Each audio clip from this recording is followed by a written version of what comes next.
ನಮಸ್ಕಾರ. GK. Manjunath, PMTV ಸಂಪಾದಕರು. ಸ್ನೇಹಿತರೆ, ಆ ಇತ್ತೀಚೆಗೆ ನಮ್ಮ ಸರ್ಕಾರದಲ್ಲಿ, ರಾಜ್ಯ ಸರ್ಕಾರದಲ್ಲಿ, ಕೇಂದ್ರ ಸರ್ಕಾರದಲ್ಲಿ ಹಲವಾರು ಏರು ಇಳಿತಗಳು ತುಂಬಾ ಕಂಡು ಬರ್ತಾ ಇದೆ. ತಮಗೆಲ್ಲ ಗೊತ್ತಿರೋ ವಿಚಾರ. ಖಾಸಗೀಕರಣ ಮಾಡೋದಾಗ್ಲಿ ಅಥವಾ ಬೇರೆ ರೀತಿಯಾದಂಥದ್ದನ್ನ ಸೃಷ್ಟಿಗಳ ಮಾಡೋದಾಗ್ಲಿ ಅದು ಬೇರೆ ಸರ್ಕಾರದ ವಿಚಾರ ಮತ್ತು ಸರ್ಕಾರದ ನಿರ್ಧಾರದ ಮೇಲೆ ಹೋಗ್ತಾ ಇರುವಂತ ಕೆಲಸ ಕಾರ್ಯಗಳನ್ನ ನೋಡ್ತಾ ಇದ್ದೀವಿ. ಸ್ನೇಹಿತರೆ, ನಾನು ಈಗ ಡಿಜಿಟಲ್ ಮಾಧ್ಯಮ, ಮೊಬೈಲ್ ವಿಭಾಗ, ಆಮೇಲೆ ಕಂಪ್ಯೂಟರ್ ಎಲ್ಲ ರೀತಿಯಾದಂತ ಬದಲಾಗಿರುವ ಜಗತ್ತನ್ನ ನಾವು ನೋಡಿದ್ದೀವಿ. ಆದ್ರೆ ಎಲ್ಲ ರೀತಿ ಹಗಲಿರುಳು ದುಡಿದು ಮಾಡಿ ಇರ್ತೋ ಅಂತ ಮನುಷ್ಯರು ಬದಲಾಗಿಲ್ಲ ಅಲ್ವಾ? ಅಂದ್ರೆ ದೇಹ ಹೆಂಗೈತೆ, ಮನುಷ್ಯ ಜೀವಿಯಾಗಿ ಇದ್ದಾನೆ. ಆದ್ರೆ ಫಾರ್ ಎಕ್ಸಾಂಪಲ್, ಒಂದು ಮೊಬೈಲ್ ಬಂದ್ಬಿಟ್ರೆ ಅದ್ರ ಬೇರೆ ಸಿರೀಸ್ ಅಂತ ಬರುತ್ತೆ, ಇನ್ನೊಂದು ಮೊಬೈಲ್ ಬಂದ್ಬಿಟ್ರೆ ಅದು ಬೇರೆ ಸಿರೀಸ್ ಅಂತ ಬರುತ್ತೆ. ಈ ರೀತಿಯಾಗಿ ಬದಲಾವಣೆಗಳನ್ನ ನಾವು ಕಂಡು ಬರ್ತಾ ಇರೋದು ತಮ್ಗೆಲ್ಲ ಗೊತ್ತು. ಅದು ಮನುಷ್ಯನಾಗಿ ನಾವು ನೋಡ್ತಾ ಇರೋದು, ಬಳಕೆ ಮಾಡ್ತಾ ಇರೋದು ಸಹಜ. ಈಗ ನಾನು ಬರ್ತಾ ಇರುವ ವಿಷಯಕ್ಕೆ ಏನಂದ್ರೆ, ನಮ್ಮ ಸರ್ಕಾರ ಅಡಿಯಲ್ಲಿ ಮತ್ತು ಕೇಂದ್ರ ಸರ್ಕಾರದ ಅಡಿಯಲ್ಲಿ ಕೆಲಸ ಕಾರ್ಯ ನಿರ್ವಹಿಸ್ತಾ ಇರುವಂತರ ಬಗ್ಗೆ ನಾನು ಮಾತಾಡಕ್ ಬಂದಿದ್ದೀನಿ. ಯಾಕೆ ನಾನು ಮಾತಾಡ್ತಾ ಇದ್ದೀನಿ ಅಂದ್ರೆ, ಈ ಹಿಂದೆ ನಮ್ಮ ರಾಜ್ಯದಲ್ಲಿ ಸಾಮಾನ್ಯ ವರ್ಗದವರಿಗೆ ಮೀಸಲಿಡುವಂತ ಎರಡು ಸೆಂಟ್ರಲ್ ಗೋರ್ಮೆಂಟ್ ಅಂದ್ರೆ ಕೇಂದ್ರ ಸರ್ಕಾರದಿಂದ ಕಣ್ಣಿಗೆ ಕಾಣುವ ಎರಡು ಕೆಲಸಗಳು. ಒಂದು ರೈಲ್ವೆ, ಒಂದು ಕೇಂದ್ರ ಸರ್ಕಾರ, ಇನ್ನೊಂದು ಬಂದ್ಬಿಟ್ಟು ಪೋಸ್ಟ್ ಆಫೀಸ್. ಏನು ನಾವು ಪೋಸ್ಟ್ ಆಫೀಸ್ ಅಂತ ಕರಿತೀವಿ. ಈ ಕುರಿತಾಗಿ ಬಾಗಲಕೋಟೆ ಜಿಲ್ಲೆ ಜಮಖಂಡಿ ತಾಲೂಕಿನಲ್ಲಿ ಒಂದು ಪೋಸ್ಟ್ ಆಫೀಸ್ ಮುಂದ್ಗಡೆನೆ, ತಾಲೂಕಾ ಪೋಸ್ಟ್ ಆಫೀಸ್ ಮುಂದ್ಗಡೆನೆ ಒಂದು ಪ್ರತಿಭಟನೆಯನ್ನ ಎಲ್ಲ ಆ ಪೋಸ್ಟ್ ಆಫೀಸ್ಗೆ ಸಂಬಂಧಪಟ್ಟಂತ ಹಳ್ಳಿಯವರಾಗ್ಲಿ ಅಥವಾ ಕೆಲವೊಬ್ಬರೆಲ್ಲ ನಾವು ಪೋಸ್ಟ್ ಆಫೀಸರ್, ಪೋಸ್ಟ್ ಮ್ಯಾನ್ಸ್ ಅಂತ ಏನ್ ಕರಿತೀವಿ, ಅವರೆಲ್ಲ ಕೂಡಿ ಇವತ್ತೊಂದು ಸಾಮೂಹಿಕವಾಗಿ ಪ್ರತಿಭಟನೆ ಮಾಡಿದ್ರು. ಆದ್ರೆ ಇಲ್ಲಿ ಬದಲಾವಣೆ ಆಗ್ಬೇಕು, ಈಗೆಲ್ಲ ಅಪ್ಡೇಟ್ ಆಗಿದೆ, ಎಲ್ಲ ಬದಲಾಗಿದೆ, ನಾವು ಮಾಡ್ತೀವಿ, ಖಾಸಗೀಕರಣ ಮಾಡ್ತೀವಿ ಅನ್ನೋದ್ರ ಕುರಿತಾಗಿ ಕೇಂದ್ರ ಸರ್ಕಾರ ಏನು ಬೇರೆ ರೀತಿಯಾದಂತ ಚರ್ಚೆಗಳು ನಡೆಸ್ತಾ ಇದೆ ಅಂತೆ. ಆದ್ರೆ ಬದಲಾಗ್ಲಿ, ತೊಂದ್ರೆ ಇಲ್ಲ. ಆದ್ರೆ ಇನ್ನೊಂದು ಜೀವಿಗಳಿಗೆ ಸಮಸ್ಯೆ ಮಾಡಿ ಮಾಡೋದು ಎಷ್ಟ್ರ ಮಟ್ಟಿಗೆ ಸರಿ? ಈ ಹಿಂದೆ ನಾವು ಒಂದು 5 ವರ್ಷ ಅಥವಾ 10 ವರ್ಷ, ಒಂದು 20 ವರ್ಷ ಅನ್ಕೊಡ್ರಿ, ಈ ಒಂದು 30 ವರ್ಷದ ಹಿಂದ್ಗಡೆ ಯಾವುದೇ ಆದಂತದ್ದು ಏನೂ ಇರ್ಲಿಲ್ಲ, ಗೊತ್ತಲ್ವಾ ನಿಮ್ಗೆ? ಎಲ್ಲರೂ ಇದ್ವಿ. ಆದ್ರೆ ಒಬ್ಬ ಪೋಸ್ಟ್ ಮ್ಯಾನ್ ಒಂದು ಹಳ್ಳಿಗೆ ಹೋಗಿ ಒಂದು ಪತ್ರವನ್ನು ಮುಟ್ಟಿಸ್ಬೇಕಾದ್ರೆ ಎಷ್ಟು ಕಷ್ಟ ಪಡ್ತಾ ಇದ್ದ, ಎಷ್ಟು ಸಮಸ್ಯೆ ಮಾಡ್ತಾ ಇದ್ದ, ಎಷ್ಟು ತೊಂದರೆ ಆಗ್ತಾ ಇತ್ತು. ಸೊ ಆ ವಿಚಾರವನ್ನ ಕುರಿತಾಗಿ, ಇಲ್ಲ ಮೊದಲಿರೋದು ಬೇರೆ, ಇರೋದು ಬೇರೆ. ಯಾಕೆ ಹಾಗೆ ಕಷ್ಟ ಪಡ್ತಾ ಇರ್ಬೇಕಾದ್ರೆ ಅವಾಗ್ಲೇನೆ ತಂತ್ರಜ್ಞಾನ ತರಬೇಕಾಗಿತ್ತಲ್ವಾ, ಅವಾಗ್ಲೇನೆ ಬೇರೆ ಯೋಜನೆಗಳನ್ನ ತರಬೇಕಾಗಿತ್ತಲ್ವಾ. ನಿಮ್ಮಗಳಿಗೆ ಅನುಕೂಲ ಆಗ್ಲಿ ಅಂತ ಹೇಳಿ ನೀವು ಬದಲಾವಣೆ ತರುವುದು ಇದು ತಪ್ಪು. ನಿಮಗೆ ಅನುಕೂಲ ಆಗ್ಲಿ ಅಂತ ಹೇಳಿ ಬದಲಾವಣೆ ತರೋದು ತಪ್ಪು. ಯಾಕೆ ಅಂದ್ರೆ, ಆಗ ಕಷ್ಟಪಟ್ಟಿರೋದು ಇವಾಗ ಯಾವನು ಬಂದ್ಬಿಟ್ಟು ಬೇಸ್ಕೊಂಡು ಅನ್ನ ತಿನ್ನೋದಲ್ಲ. ಅವ್ರೇನ್ ಕಷ್ಟಪಟ್ಟಿದ್ದಾರೆ ಅವ್ರಿಗೆ ಒಂದು ಸೂಕ್ತವಾದ ನ್ಯಾಯಗಳು ಸಿಗಬೇಕು, ಸೂಕ್ತವಾದ ಪರಿಹಾರಗಳು ಸಿಗಬೇಕು. ಅಲ್ಲಿ ಕೆಲಸ ಮಾಡ್ತಾ ಇರೋರು ಯಾರೊಬ್ಬ ಮಂತ್ರಿ ಮಗ ಅಲ್ಲ, ರಾಜಕೀಯಲ್ಲಿ ಮಗ ಅಲ್ಲ, ಒಬ್ಬ ಬಿಸ್ನೆಸ್ ಮನ್ ಮಗ ಅಲ್ಲ, ಒಬ್ಬ ಸಾಮಾನ್ಯ ವರ್ಗದವರು, ಬಡ ರೈತ ಕುಟುಂಬದಲ್ಲಿ ಹುಟ್ಟಿದಂತವ್ರು ಆ ಜಾಗದಲ್ಲಿ ಕೆಲಸ ಮಾಡ್ತಾ ಇದ್ದಾರೆ. ಏನ್ ಹೇಳಿ, ಆ ಜಾಗದಲ್ಲಿ ಕೆಲಸ ಮಾಡ್ತಾ ಇದ್ದಾರೆ. ಯಾಕೆ ಇಂಥವ್ರ ಮೇಲೆನ ನಿಮ್ದೆಲ್ಲ ಬದಲಾವಣೆ ತರ್ಬೇಕನ್ನೋದು? ಬದಲಾವಣೆ ತನ್ರಿ, ಬೇರೆ ಅಂತಂದ ಬದಲಾವಣೆ ತನ್ರಿ, ಕೊಂಬನ್ರಿ. ಆದ್ರೆ ಬದಲಾವಣೆ ತಂದ್ರುನು ಅವ್ರಿಗೆ ಅನುಕೂಲ ಆಗ್ಬೇಕು, ಆ ವರ್ಗಕ್ಕೆ ಅನುಕೂಲ ಆಗ್ಬೇಕು, ಆ ನೌಕರಸ್ಥರಿಗೆ ಅನುಕೂಲ ಆಗ್ಬೇಕು. ಅದು ಬಿಟ್ಟು ನಾನು ಬದಲಾವಣೆ ತರ್ತೀನಿ, ನಾನು ಈ ತರ ಆ ತರ, ತೊಂದ್ರೆ ಇಲ್ಲ, ನಾವು ಬದಲಾವಣೆ ತರೋದಕ್ಕೆ ಏನು ಸಮಸ್ಯೆ ಮಾಡ್ತಾ ಇಲ್ಲ. ಆದ್ರೆ ಯೋಜನೆಗಳನ್ನ ಇನ್ನೇನು ಖಾಸಗೀಕರಣ ಮಾಡ್ತಾ ಇದ್ದಾರೆ ಅಂತ ಹೇಳ್ತಾರೆ. ಮೊದಲು ಏನಿತ್ತು ಆ ಯೋಜನೆಯನ್ನ ಮುಂದುವರಿಸಿ. ಯಾರಾದ್ರೂ ಜನಸಾಮಾನ್ಯರು ಏನಾದ್ರು ನಿಮ್ಗೆ ಹೇಳಿದಾರ? ಜನಸಾಮಾನ್ಯರಿಗೆ ಏನಾದ್ರು ಸಮಸ್ಯೆ ಆಗಿದೆಯಾ? ಅದ್ರಲ್ಲಿನೇ ಏನಾದ್ರು ಟೆಕ್ನಾಲಜಿ ತನ್ನಿ, ಯಾಕೆ ತರಕ್ಕಾಗಲ್ಲ?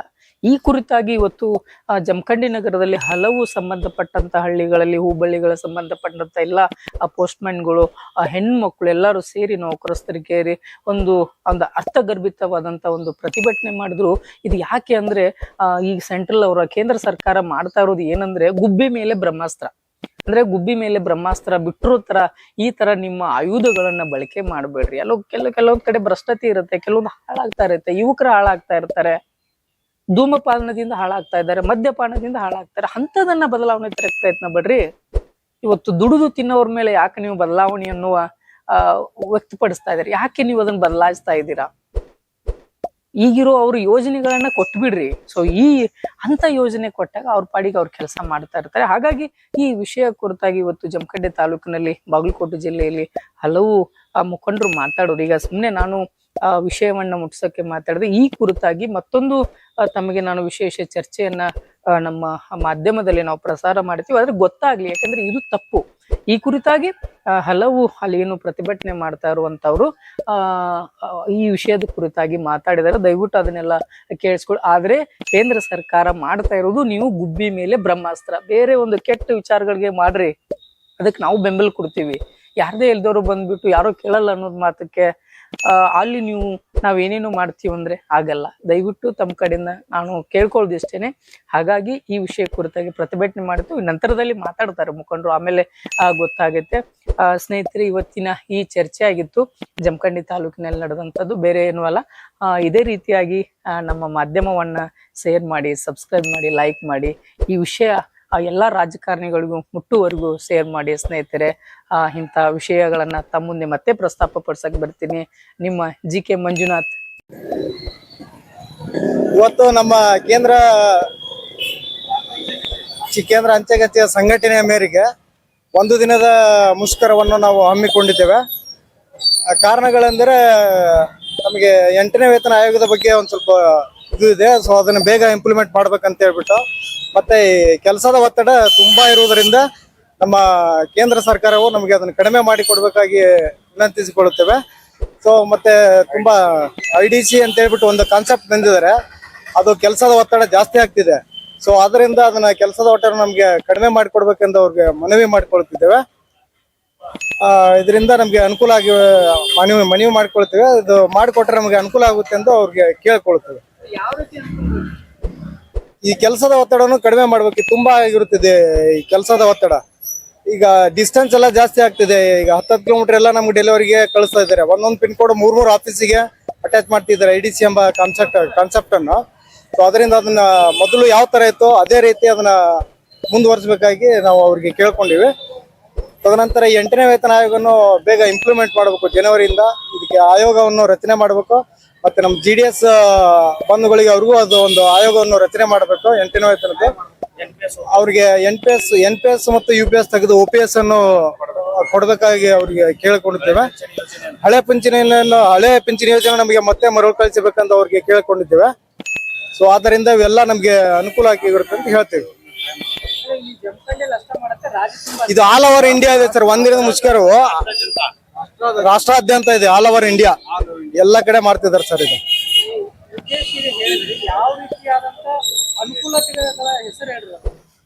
ಅನುಕೂಲತೆ ಅಂದ್ರೆ ಇವು ಅದೇ IDC ಎಂಬ ಕಾನ್ಸೆಪ್ಟ್. ಅದು ತುಂಬಾ ಪಿನ್ ಕೋಡ್ ವೈಸ್ ಕೊಡ್ತಿದ್ರು. ಒಂದೊಂದು ಪಿನ್ ಕೋಡ್ ಎಲ್ಲ ಸೇಮ್ 3 ಕಡೆ ಸೇರಿಸ್ಬಿಟ್ಟು ಮಾಡ್ತಿದ್ದಾರೆ. ಅದು ನಮ್ಗೆ ಒಂದೊಂದು ಆಫೀಸಲ್ಲಿ ಕಷ್ಟ ಆಗುತ್ತೆ. ಇದು 60-70 ಜನ ಎಂಪ್ಲಾಯೀಸ್ಗೆ ಮಾಡಕ್ಕೆ. ಸೊ ಅದಕ್ಕೆ ಅದರಿಂದ ಅದು ನಮಗೆ ಅದು ಅದೇ ಮೊದಲು ಯಾವ ತರ ಇತ್ತು ಅದೇ ಮುಂದುವರಿಸಬೇಕಾಗಿ ನಾವು ಕೇಳ್ಕೊಂಡ್ವಿ. ಹಳೆ ಪಿಂಚಣಿ ಯೋಜನೆಯನ್ನು ಅದನ್ನ ಜಾರಿಗೊಳಿಸ್ಬೇಕು. ಮತ್ತೆ ಸತ್ತಿಗೆರೆ ಅಂತ ಅಸಿಸ್ಟೆಂಟ್ ಬ್ರಾಂಚ್ ಪೋಸ್ಟ್ ಮಾಸ್ಟರ್ ಹಳಿಂಗಳಿ ಅಂತ ಕೆಲಸ ಮಾಡ್ತಾ ಇದ್ದೀನಿ. ಈಗ ಅಂಚೆ ಇಲಾಖೆಯವರು ಪೋಸ್ಟ್ಮನ್ ಮತ್ತು ಗ್ರಾಮೀಣ ಅಂಚೆ ಸೇವಕರಿಗೆ ಸೇರಿ ಸ್ಟ್ರೈಕ್ ಮಾಡ್ತಾ ಇದ್ದಾರೆ. ಇದ್ರ ಉದ್ದೇಶ ಏನಂದ್ರೆ, ಮೊದಲನೇದು ಪೋಸ್ಟಲ್ ಬಿಲ್ ಅಂತ 2023 ಜಾರಿಗೆ ತರಬೇಕಂತ ಸರ್ಕಾರದವರು ಉದ್ದೇಶ ಮಾಡ್ಯಾರ. ಅದು ಖಾಸಗೀಕರಣವನ್ನ ಮಾಡುವ ಉದ್ದೇಶ. ಆ ಖಾಸಗೀಕರಣವನ್ನು ವಿರೋಧಿಸಿ ನಾವು ಈಗೆಲ್ಲ ಸ್ಟ್ರೈಕ್ ಮಾಡ್ತಾ ಇದ್ವಿ. ಅದೇ ರೀತಿ 8ನೇ ವೇತನ ಆಯೋಗದೊಳಗ 8ನೇ ವೇತನ ಆಯೋಗವನ್ನ ತಕ್ಷಣ ಜಾರಿಗೆ ತರಬೇಕು. ಅದ್ರ ಜೊತೆಗೆ ಅದರಲ್ಲಿ GDS ಅನ್ನುವಂತ ಗ್ರಾಮೀಣ ಡಾಕ್ ಸೇವಕಗಳನ್ನು ಸೇರಿಸಬೇಕು ಅನ್ನುವಂತ ಉದ್ದೇಶ ಇಟ್ಕೊಂಡು ಸ್ಟ್ರೈಕ್ ಮಾಡ್ತಾ ಇದ್ದೀವಿ.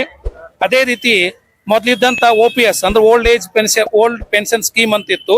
ಅದನ್ನ ಸರ್ಕಾರದವರು ಕಡಿಮೆ ಮಾಡಿ ಅದಕ್ಕೆ NPS ಅಂತ ಸ್ಟಾರ್ಟ್ ಮಾಡಿದ್ರು. ಆ NPS ಅನ್ನ ರದ್ದುಪಡಿಸಿ ಈಗ ಏನ್ ಮಾಡ್ಯಾರ ಅಂದ್ರ ಯೂನಿಫೈಡ್ ಪೆನ್ಷನ್ ಸ್ಕೀಮ್ ಅಂತ ಮಾಡ್ಯಾರ. ಆ ಯೂನಿಫೈಡ್ ಪೆನ್ಷನ್ ಸ್ಕೀಮ್ ಅನ್ನು ಕೂಡ ಅಷ್ಟೊಂದು ನೌಕರಸ್ಥರಿಗೆ ಅದರಿಂದ ಅನುಕೂಲ ಇಲ್ಲ, ಅದನ್ನ ಭದ್ರತೆ ಕೂಡ ಇಲ್ಲ. ಅದನ್ನ ತೆಗೆದು ಹಾಕಿ ನಾವು ಮೊದಲಿದ್ದಂತ ಓಲ್ಡ್ ಪೆನ್ಷನ್ ಸ್ಕೀಮ್ ಅನ್ನ ಜಾರಿಗೆ ತರಬೇಕಂತ ಒಂದು ಉದ್ದೇಶ ಇಟ್ಕೊಂಡಿವಿ. ಅದೇ ರೀತಿ IDC ಅಂತ ಮಾಡ್ಯಾರ. IDC ಉದ್ದೇಶ ಇಲ್ಲಿ ಕೆಲವೊಂದು ಪೋಸ್ಟ್ ಆಫೀಸ್ಗಳನ್ನ ಒಂದೆಡೆ ಸೇರಿಸಿ ಅಲ್ಲಿಂದ ಡೆಲಿವರಿ ಕೊಡ್ಬೇಕಂತ ಒಂದು ಉದ್ದೇಶ ಇಟ್ಕೊಂಡಾರ. ಅದರಿಂದ ಅಷ್ಟೊಂದು ಕೆಲವೊಂದು ಮೂಲಭೂತ ಸೌಕರ್ಯ ಇಲ್ಲದಂತ ಪ್ರದೇಶಗಳದಾವ, ಆ ಮೂಲಭೂತ ಸೌಕರ್ಯ ಇಲ್ಲದೆ ಇರ್ತಕ್ಕಂಥ ಪ್ರದೇಶಗಳನ್ನ ಒಟ್ಟುಗೂಡಿಸಿ ಅವುಗಳನ್ನ IDC ಅಂತ ಮಾಡಿ ಇಂಡಿಪೆಂಡೆಂಟ್ ಡೆಲಿವರಿ ಸಿಸ್ಟಮ್ ಅಂತ ಸರ್ವೆ ಸೆಂಟರ್ ಅಂತ ಮಾಡ್ಯಾರ. ಅದರಿಂದ ಮುಂದೆ ಏನೋ ಪೋಸ್ಟಲ್ ಸರ್ವಿಸ್ ಅನ್ನ ಅದರಿಂದ ಕೊಡ್ಬೇಕಂತ ಉದ್ದೇಶ ಇಟ್ಕೊಂಡಾರ. ಅದರಿಂದ ಸಾಕಷ್ಟು ಜನರಿಗೆ ಅನಾನುಕೂಲ ಆಗ್ತದ, ಅದನ್ನ ಕೂಡ ಕೈ ಬಿಡ್ಬೇಕಂತ ಉದ್ದೇಶ ಇಟ್ಕೊಂಡಾರ. ಆನಂತರ ಈಗಾಗಲೇ ಸಾಕಷ್ಟು ಕೆಲಸದ ಒತ್ತಡವನ್ನ ಕಡಿಮೆ ಮಾಡ್ಬೇಕಾದ್ರೆ ಹುದ್ದೆಗಳನ್ನು ತುಂಬ್ಕೋಬೇಕು. ಆ ಹುದ್ದೆಗಳನ್ನು ಕೂಡ ಈಗ ತುಂಬ್ತಾ ಇಲ್ಲ. ಈ ಎಲ್ಲಾ ಉದ್ದೇಶಕ್ಕಾಗಿ ನಾವೇನ್ ಮಾಡ್ತಾ ಇದ್ವಿ ಅಂದ್ರೆ ಈಗ ಒಂದು ದಿನದ ಸಾಂಕೇತಿಕ ಧರಣಿಯನ್ನು ಮಾಡ್ತಾ ಇದ್ವಿ. ಇದು ಹೀಗೆ ಮುಂದಿನ ದಿನಗಳಲ್ಲಿ ಅನಿರ್ದಿಷ್ಟ ಹೋರಾಟ ಕೂಡ ಆಗಬಹುದು. ಜೈ ಹಿಂದ್.